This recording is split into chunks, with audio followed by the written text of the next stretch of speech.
Light जलाने के बाद में जैसे ही प्रकाश होता है, तो प्रकाश होने के बाद में एकदम मेरे को दिखता है कि अरे ये तो रस्सी नहीं है, तो सांप है, मैं फट से सांप छोड़ देता हूँ।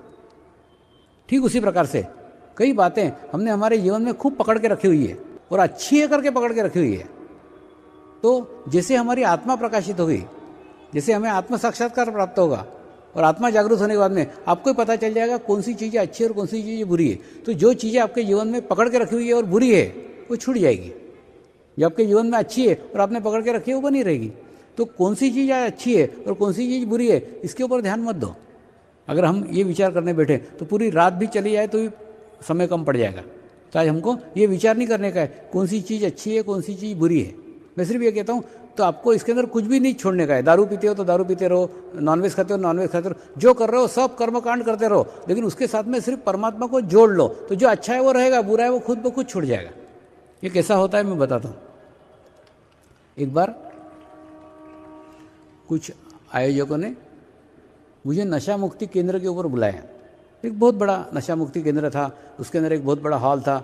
उस हॉल के अंदर सब शराबी व्यसन करने वाले सब लोग वहाँ रहते थे, और रहने के बाद में उन सबको ज़बरदस्ती एक हॉल में बिठाया जाता था।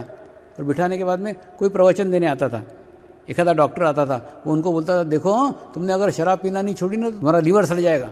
वो बेचारे गर्दन हिला देते। फिर एक आधे साधु बाबा जी आते थे, वो बोलते देखो हाँ तुमने अगर शराब पीना नहीं छोड़ी तो तुमको नरक में भी जगह नहीं मिलेगी। फिर वो अपनी गर्दन हिलाते थे। तो मेरा प्रवचन वहाँ रखा गया। तो शुरू में जाते बार मैंने उनको बोला मैं आपकी शराब छुड़ाने के लिए आया ही नहीं हूँ। अगर आप एक बोतल शराब पीते हो तो कल से 2 बोतल पीना चालू कर दो। सब दारूड़ ने ताली बजा के स्वागत किया, स्वामी जी क्या आया, बोलता खूब पिया करो। मैंने उनको कहा मैं आपके जीवन में परमात्मा को जोड़ने के लिए आया हूँ, मैं आपके जीवन में परमात्मा की अनुभूति कराने के लिए आया हूँ, मैं आपके जीवन में शराब छुड़ाने के लिए आया ही नहीं हूँ। तो उनका चित्त शराब में से निकल गया और मैं क्या कह रहा हूँ उधर चला गया। अगर मैं बोलता हूँ शराब बुरी बात है छोड़ दो, तो उनका सारा चित्त शराब पे जाता। तो वहाँ पे एक 45 दिन का अनुष्ठान हुआ, 45 दिन का शिविर हुआ, और 45 दिनों के बाद में 90% शराबियों की शराब छूट गई, छोड़ी नहीं। देखो पकड़ोगे तो शरीर से, छोड़ोगे तो शरीर से। तो यहाँ पे कोई कसम नहीं खाने की, छोड़ो। मैं कहता हूँ छूट जानी चाहिए, छोड़ने की आवश्यकता नहीं, खुद ब खुद छूट जाए। छोड़ने की क्या आवश्यकता है? छोड़ोगे तो शरीर से छोड़ोगे, जैसे छोड़ी वैसे पकड़ लोगे। छूट जानी चाहिए। अगर अच्छी चीज़ है तो रहेगी, बुरी चीज़ है छूट जाएगी। तो कौन सी चीज़ें अच्छी है कौन सी चीज़ें बुरी है वो खुद आप अनुभव करो ना। अगर आपके पास अच्छी चीज़ है तो रहेगी, बुरी चीज़ है तो छूट जाएगी। जागृति होने के बाद में दूसरा फायदा होता है कि वो धर्म जागृत हो जाता है, वो ज्ञान जागृत हो जाता है, क्या करना चाहिए क्या नहीं करना चाहिए। कई लोग अपनी आध्यात्मिक प्रगति करने के लिए, अपना आध्यात्मिक प्रोग्रेस करने के लिए धर्म परिवर्तन करते हैं। इस धर्म से उस धर्म को जन्म लेंगे, उस धर्म से उस धर्म में करेंगे। तो उससे थोड़ी आध्यात्मिक प्रगति करने के लिए आपको अपने अंदर का आत्मा जागरूक करना पड़ेगा। आप किसी भी धर्म में रहो, उससे कुछ फर्क नहीं पड़ता। ये समझ लो एक आदमी है, उसके पेट में खूब मरोड़े उठ रही है, खूब पेट में दर्द हो रहा है, उसको डॉक्टर के पास ले गए, डॉक्टर ने उसके सफ़ेद कपड़े निकाले, हरे कपड़े पहना दिए, तो पेट का दर्द ठीक होगा क्या? नहीं। फिर हरे कपड़े निकाले, काले कपड़े पहना दिए, पेट का दर्द ठीक होगा क्या? नहीं। फिर काले कपड़े निकाले, फिर पीले कपड़े पहना दिए, उसका पेट का दर्द ठीक होगा क्या? नहीं। तो बाहर के कपड़े कितने भी आप चेंज कर लो, पेट दर्द ठीक नहीं होगा। और अगर पेट दर्द ठीक करने का है तो आपको पेट की दवाई लेना पड़ेगी। ठीक उसी प्रकार से अगर आध्यात्मिक प्रगति चाहते हो, आध्यात्मिक प्रोग्रेस चाहते हो, तो आध्यात्मिक प्रोग्रेस होने के बाद में फिर आपको सब कुछ अंदर से प्राप्त करना पड़ेगा, अंदर से लेना पड़ेगा। बाहरी चेंज करके, बाहरी बदलाव होकर अंदर की प्रक्रिया चेंज नहीं हो सकती। अंदर की प्रक्रिया अनुभूति से चेंज हो सकती है, और अनुभूति से चेंज होने वाले फिर बाहरी कोई महत्व नहीं रहता है कि बाहर कौन से कपड़े पहने हुए। आप कोई से भी रंग के कपड़े पहने हो, पेट की दवाई जैसे आपको मिली, आपका पेट का दर्द ठीक हो जाएगा। तो दूसरा फायदा आपका होता है, आपका धर्म जागरूक हो जाता है, वो ज्ञान जागरूक हो जाता है, क्या करना चाहिए क्या नहीं करना चाहिए। फिर क्या होगा मालूम है? आपके हाथ से गलत कार्य नहीं होगा। मैं जब विदेशों में जाता हूँ तो विदेशों में छोटे छोटे बच्चों के भी शिविर होते हैं, और वहाँ के बच्चों में और अपने भारतीय बच्चों में एक अंतर मुझे नज़र आया।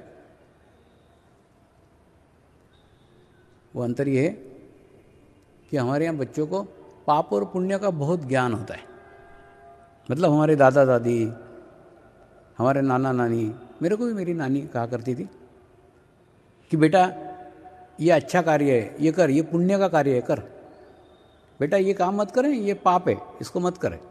तो ये पाप है, ये पुण्य है, ये पाप है, ये पुण्य है, ये पाप है, ये पुण्य है। मतलब ये पाप और पुण्य की घुट्टी बचपन से हमारे यहाँ पिलाई जाती है बच्चों को,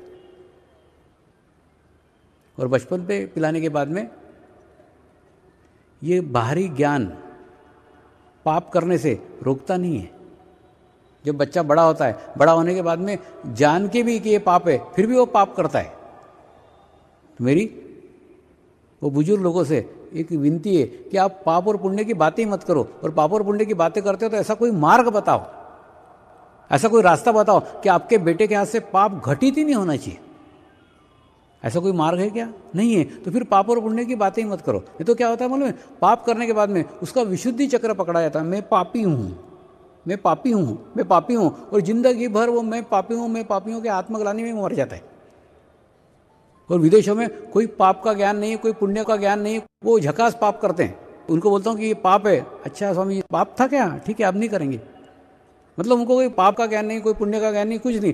तो उसके कारण क्या, पाप अपने यहाँ भी करते हैं, पाप वहाँ भी करते हैं, लेकिन वहाँ विशुद्धि चक्र नहीं पकड़ता, आत्मग्लानि नहीं होती, क्योंकि पाप और पुण्य का ज्ञान ही नहीं है। तो अगर आपके पास कोई मार्ग नहीं है, अगर आपके पास कोई रास्ता नहीं है, तो मैं आपके बच्चे को मार्ग बता सकता हूँ, रास्ता बता सकता हूँ। समर्पण ध्यान एक ऐसा मार्ग है जिस मार्ग में जाने के बाद में आपके बच्चे के हाथ से कभी पाप घटित ही नहीं होगा। ये कैसे होगा बताता हूँ। जैसे आपका बच्चा ध्यान करेगा, जैसे आपका बच्चा मेडिटेशंस करेगा, तो मेडिटेशन करने के बाद में उसके आसपास एक बहुत बड़ा आभामंडल निर्माण हो जाएगा, सकारात्मक ऊर्जा का आभामंडल, सकारात्मक एनर्जी का आभामंडल। ऐसा बहुत बड़ा आभामंडल निर्मित हो जाएगा। और आभामंडल निर्मित होने के बाद में कोई नकारात्मक ऊर्जा उसके भीतर प्रवेश ही नहीं कर सकती, कोई नकारात्मक विचार उसके अंदर प्रवेश ही नहीं कर सकता। जब प्रवेश ही नहीं कर सकता तो उसके हाथ से पाप कर्म घटित ही नहीं हो सकता। वो कितने भी बुरे संगत में रहे, कितने भी बुरे लोगों में रहे, उसके हाथ से पाप घटित नहीं होगा। देखो, कोई भी कर्म घटित होने के लिए ऊर्जा की आवश्यकता है। अच्छा कर्म करो तो अच्छे ऊर्जा की आवश्यकता है, बुरा कर्म करो तो बुरे ऊर्जा की आवश्यकता है। देखिए, जैसे कई बार हम देखते कि नहीं, एक आधे बैंक में डकैती पड़ती है, तो डाका डालने के पहले एक आधे होटल में बैठते हैं, खूब शराब पीते हैं, शराब पी के अपने अंदर की निगेटिव ऊर्जा को खूब बढ़ाते हैं, और बढ़ाने के बाद में डाका डालते हैं। यानी बुरा कर्म करने के लिए, बुरा कार्य करने के लिए बुरी ऊर्जा की आवश्यकता है। बुरी ऊर्जा होगी तो बुरा कर्म होगा। और आपके बच्चे के आसपास जब बुरी ऊर्जा ही नहीं होगी, उसका आभामंडल सकारात्मक रहेगा, उसका आभामंडल स्वच्छ रहेगा, पवित्र रहेगा, तो उसके हाथ से पाप कर्म भी घटित नहीं होगा। कई माँ बाप को चिंता रहती है, मेरे बच्चे को कोई व्यसन तो नहीं लग जाएगा, मेरा बच्चा बुरी संगत में नहीं चला जाएगा। आप कहाँ कहाँ नज़र डालोगे? पूरे दिन भर तो उसके आगे पीछे नहीं घूम सकते, स्कूल में उसके साथ जा रहे हैं, कॉलेज में उसके साथ जा रहे हैं, ये तो संभव ही नहीं ना। तो कौन सा ऐसा मार्ग है जिस मार्ग से वो बाहर भी सुरक्षित रहेगा, दुर्घटना से सुरक्षित रहेगा, व्यसनों से सुरक्षित रहेगा? वो एक ही मार्ग है। वो अगर ध्यान करता है, मेडिटेशंस करता है, तो उसके आसपास एक आभामंडल बन जाएगा, उसके आसपास एक ओरा बन जाएगा। दूसरा आभामंडल, ओरा, ये कल्पना नहीं है, मैंने काल्पनिक नहीं है ये अपना कल्पना कर रहे हैं कि ऐसा आभामंडल बन रहा है, ऐसा ओरा बन रहा है, ऐसा नहीं। विदेशों में ये लोग इसके ऊपर रिसर्च करते हैं। मैं जब पहली बार इंग्लैंड में गया था, तो एक ब्राइटन करके जगह है, उस ब्राइटन की जगह मुझे कुछ अंग्रेज साधक लेके गए। बोले, स्वामी जी, हमारा आपका ओरा देखने की इच्छा है, आपका आभामंडल का चित्र लेने की इच्छा है। कुछ नहीं, वहाँ एक लेबोरेटरी थी, वहाँ पे मुझे लेके गए। वहाँ एक मशीन रखा हुआ था, उस मशीन पे मैंने दोनों हाथ मेरे रखे, तो हाथ में से जो स्पंदन निकल रहे थे, हाथ में से जो चैतन्य की लहरियाँ निकल रही थी, उस लहरियों को उस मशीन ने कैच किया, और कैच करने के बाद में फ़ोटो निकाला। तो फ़ोटो निकालने के बाद में आसपास गोल्डन ही गोल्डन, गोल्डन ही गोल्डन ऐसा आभामंडल आया। तो वो एक अच्छे स्थिति का द्योतक है, एक अच्छे आध्यात्मिक स्थिति का द्योतक है, एक अच्छा गोल्डन आभामंडल। तो एक विंडी करके महिला थी जो उसको चलाती थी, तो उसको पूछा कि तेरा कितना चार्ज है, कितना पैसा दूँ? तो बोले, स्वामी कोई पैसा मत दो, मेरे को सिर्फ आपका एक फ़ोटो दो, मैं लोगों को बता सकती हूँ कि इतना भी अच्छा आभामंडल होता है, इतना भी अच्छा हो रहा होता है। तो ये कल्पना नहीं है, हमको जानकारी नहीं है इसलिए हम नहीं जानते, लेकिन इसका मतलब ये नहीं कि विचारों का शरीर ही नहीं है, हवामंडल ही नहीं है। हवामंडल रहता है लेकिन हमको पता नहीं है। अहमदाबाद में मैंने डॉक्टर लोगों का शिविर लिया। मैंने उनको बोला आप ध्यान करो ना, ध्यान करो, उसके बाद में पेशेंट को भी ध्यान करना सिखाओ, तो उससे क्या होगा। मैंने उनको कहा देखो क्या होता है, हमारे योग के हिसाब से आदमी जब बुरे विचार करता है, आदमी जब नेगेटिव विचार करता है, आदमी जब खराब विचार करता है, तो क्या होता है, उस विचारों का प्रभाव उसके शरीर पे पड़ने लग जाता है और फिर धीरे धीरे उसको बीमारी होती है। और बीमारी होने के बाद में जब शरीर पे बीमारी आ जाती है तब आप बोलते हो कि फलानी तेरे को बीमारी हो गई। उसके बाद में फिर तुम उसकी ट्रीटमेंट करते हो, उसको दवाइयाँ देते हो, उसको गोलियाँ देते हो, ठीक करते हो। और ठीक करने के बाद फिर वो अपने घर चला जाता है। घर जाके फिर वो वैसे ही विचार करेगा और वैसे विचार करके फिर उसको बीमारी होगी, फिर वो तुम्हारे अस्पताल आएगा, फिर तुम उसको दवाई दोगे। तो ये चक्कर में से उसको बाहर निकालो ना, उसको वो बुरे विचारों से निजात दिला दो, वो खराब विचारों से निजात दिला दो। जब वो बुरे विचार ही नहीं करेगा तो बीमारियाँ नहीं आएंगी, बीमारियाँ नहीं आएंगी तो अस्पताल में नहीं आएगा। तो उससे अच्छा है कि आप उसको सिखाओ कि परमानेंट केयर करो उसको, कि उसको विचारों के शरीर को स्वच्छ करो, विचारों के शरीर को पवित्र करो। अब ये मत कहना हाँ तुम्हारे मेडिकल साइंस में विचारों का शरीर नहीं है। देखिए क्या होता है कि हाथ को स्पर्श करके देखा जा सकता है, स्पर्श करके जिसको देखा जा सकता है उस स्थूल शरीर का अध्ययन ही मेडिकल साइंस में है। मेडिकल साइंस में विचारों के शरीर का अध्ययन नहीं है। लेकिन विचारों का शरीर का अध्ययन नहीं, इसका मतलब विचारों का शरीर नहीं है ऐसा नहीं है, तुमको जानकारी नहीं है, लेकिन विचारों का शरीर होता है। कैंसर इस शरीर पे होने के पहले उस विचारों के शरीर पे आता है।